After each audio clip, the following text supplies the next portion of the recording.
Olá, eu sou o Dr. Romualdo Sanches Calvo Filho, advogado criminalista, tribuno do júri, já tendo aí, com a graça de Deus, realizado centenas e centenas de plenários do júri por todo o Brasil. E com base nisso, a gente vai falar hoje mais um pouquinho sobre essa fascinante, empolgante, sedutora instituição do Tribunal Popular, do Tribunal do Júri. Como sabemos, a gente vem aí lançando vários vídeos tratando de temas palpitantes, de interesse dos colegas advogados, advogadas que atuam ou desejam atuar nesse mundo encantador do Tribunal do Júri. Encanta mesmo, viu? Encanta e vicia, viu? Quem faz o primeiro e o segundo júri não quer mais parar de fazer júri. Tamanha é a empolgação que a gente sente, né? Pois bem, e hoje o tema não é menos importante do que os outros que a gente lançou em vídeos. Hoje iremos tratar, gente, de um tema caro, um tema muito importante para o Tribunal do Júri, que é o sigilo das votações. Sigilo das votações, que tem previsão ali no artigo 5º, inciso 38, a linha B, B de bola, da Constituição Federal. Nós já vimos em outros vídeos. Esse artigo 5º, inciso 38, é a viga mestra, tá? É a pedra de toque, é a pedra fundamental, é o alicerce, é a matriz do Tribunal do Povo, do Tribunal do Júri, tá? Tudo deve ter, não é que pode, deve ter por parâmetro esse artigo 5º, inciso 38, tá? Nós temos 4 alíneas lá, que a gente já desenvolveu, vai desenvolver, e hoje é a linha B, sigilo das votações. Lembrando que o Tribunal do Júri é a única instituição que excepciona, tá, a regra geral de fundamentação das decisões oriundas do Poder Judiciário. Porque a regra geral, qual que é, gente? Como sabemos, a regra geral é que toda e qualquer decisão oriunda, promanada, proveniente do Poder Judiciário deve ser motivada, fundamentada, né? Evitando, com isso o quê? O arbítrio, né? O arbítrio, a tirania do Judiciário. E até para que a parte que se sentir ofendida possa rebater ponto a ponto dessa decisão em grau recursal. Daí, então, esse mandamento constitucional de que toda decisão oriunda do Poder Judiciário ela deve ser fundamentada, motivada. Está ali no artigo, acho que 93, inciso 9. Vocês confirmem lá. Artigo 93, inciso 9 da Constituição Federal. Tá? Se não for, é ali pertinho, tá? Pois bem, então a única exceção é o Tribunal do Júri. Qual a exceção? Os jurados, os 7 jurados, que integram o Conselho de Sentença, que é uma das entidades do Tribunal do Júri na sua segunda fase, eles não devem,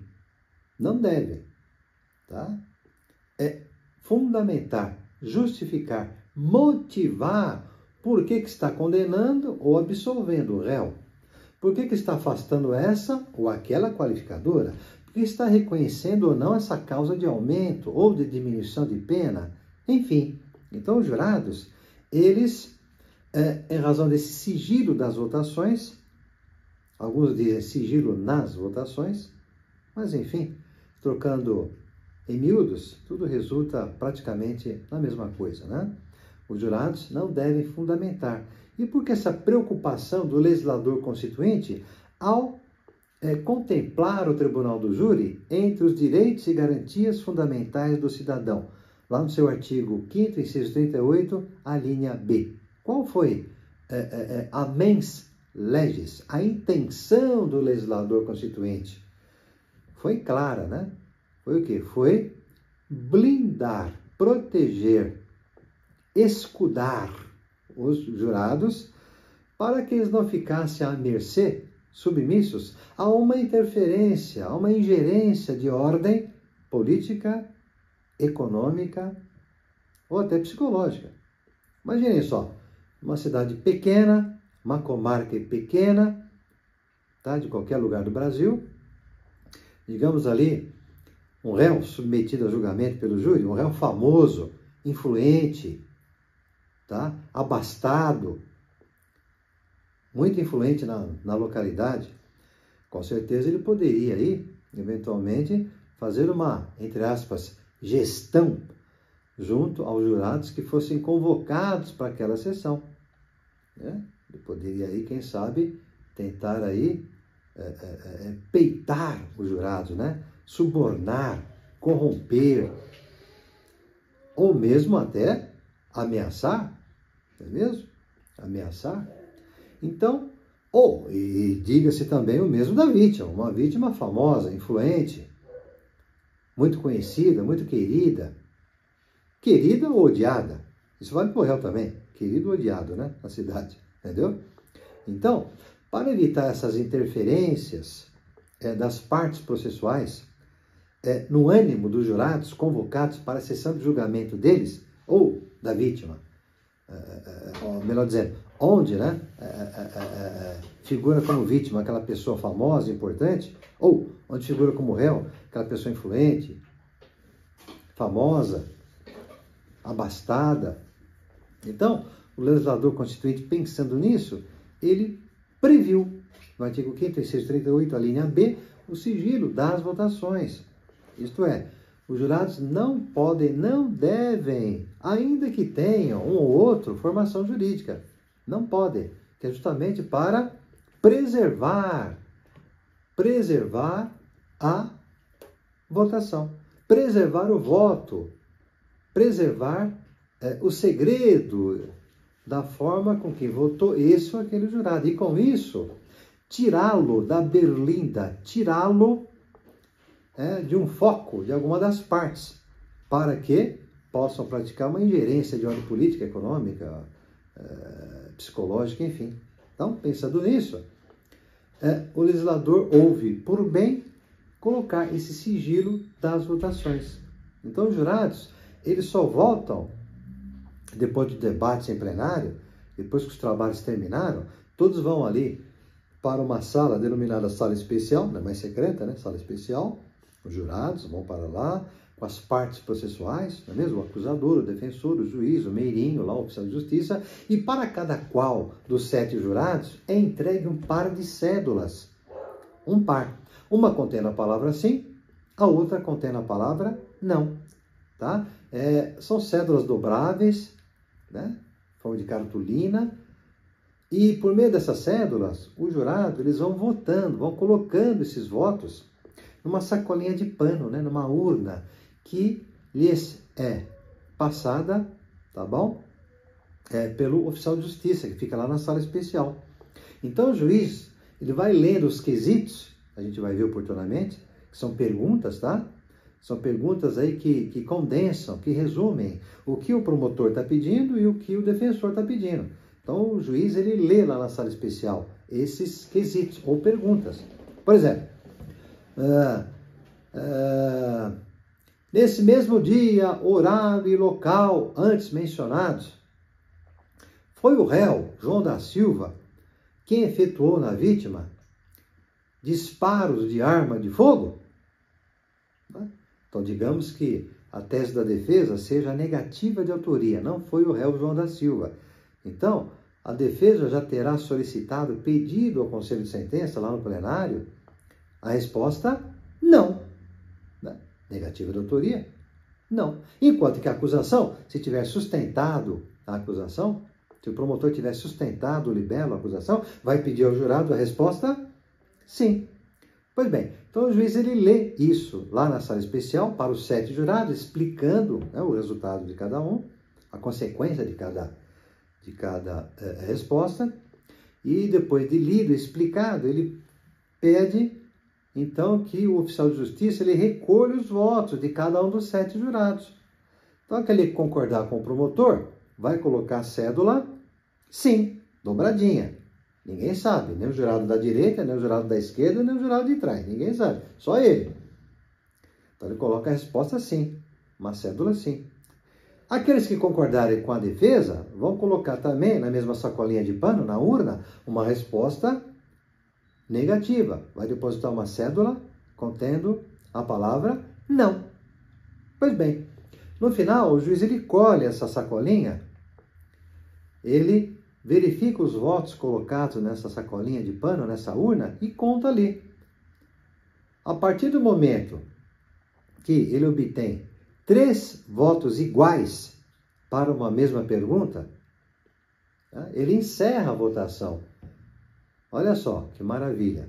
Isso foi introduzido agora, em 2008, pela Lei Federal 11.689, de 2008, que alterou aí parcialmente o procedimento especial do júri.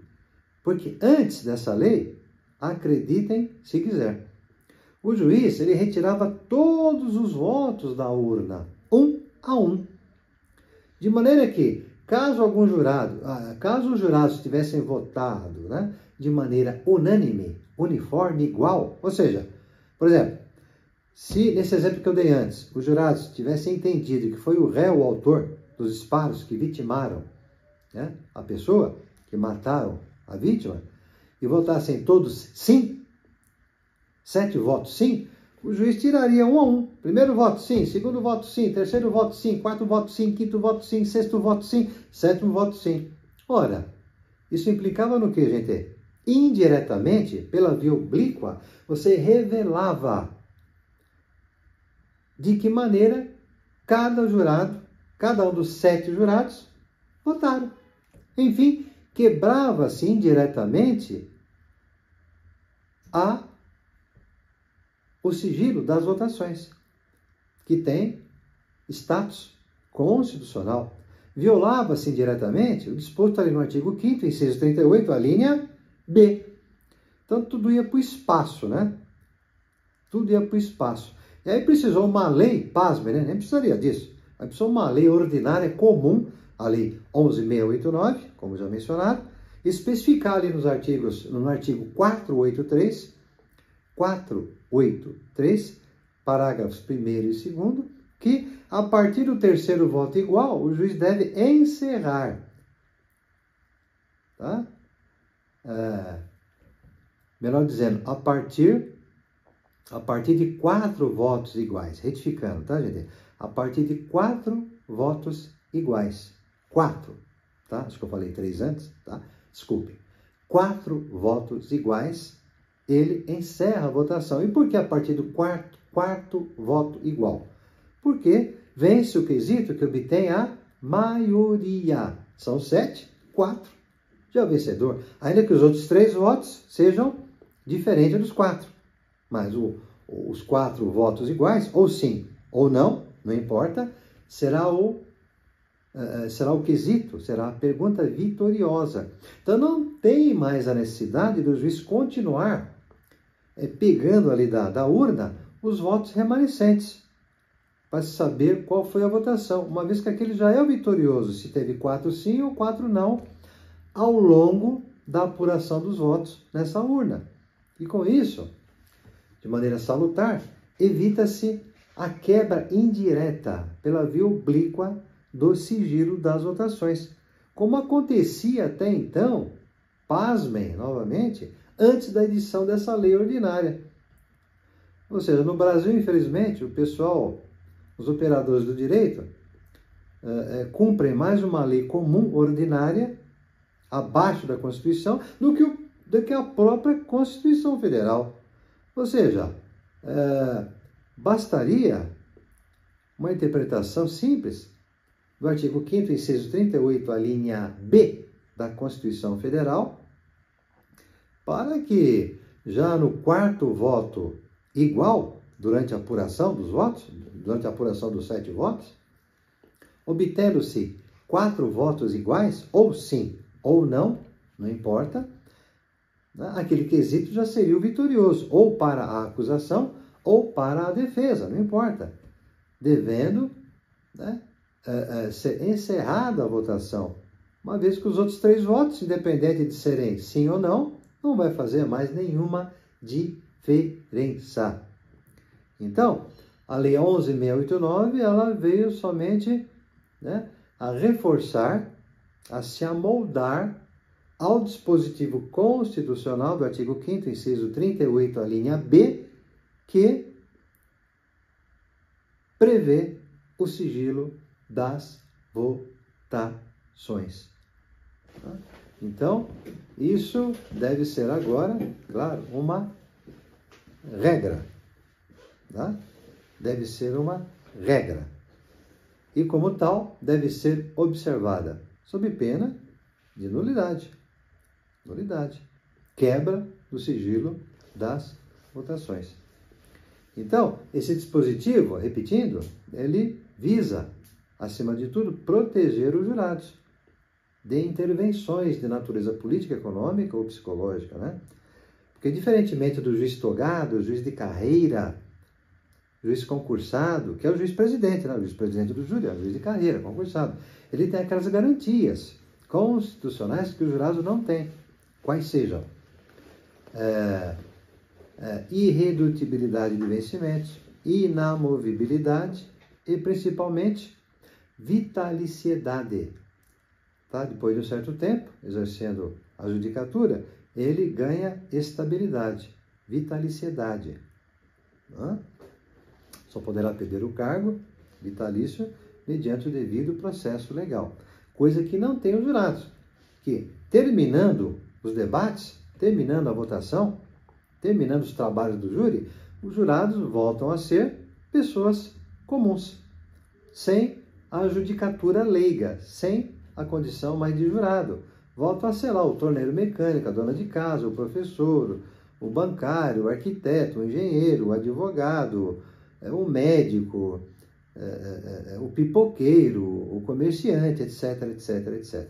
Daí também essa previsão constitucional do sigilo das votações, dispensada somente aos jurados.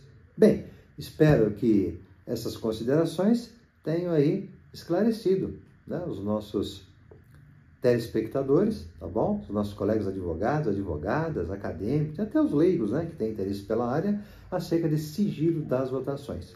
Lembrando que nós temos aqui no escritório Sanches Calvo Advogados um segmento que se chama mentoria, é isso mesmo, mentoria no Tribunal do Júri, cujo objetivo é, tá, proporcionar, oferecer aos colegas, advogados de todo o Brasil, uma consultoria ou parceria em causas concretas, reais, no Tribunal do Júri. Então, se você tem ou possa ter um caso aí no seu escritório, você então poderá entrar em contato conosco agora mesmo e saber mais sobre essa consultoria ou parceria em causa no Tribunal do Júri. Tá bom, gente? Vejo vocês no próximo vídeo. Um forte abraço.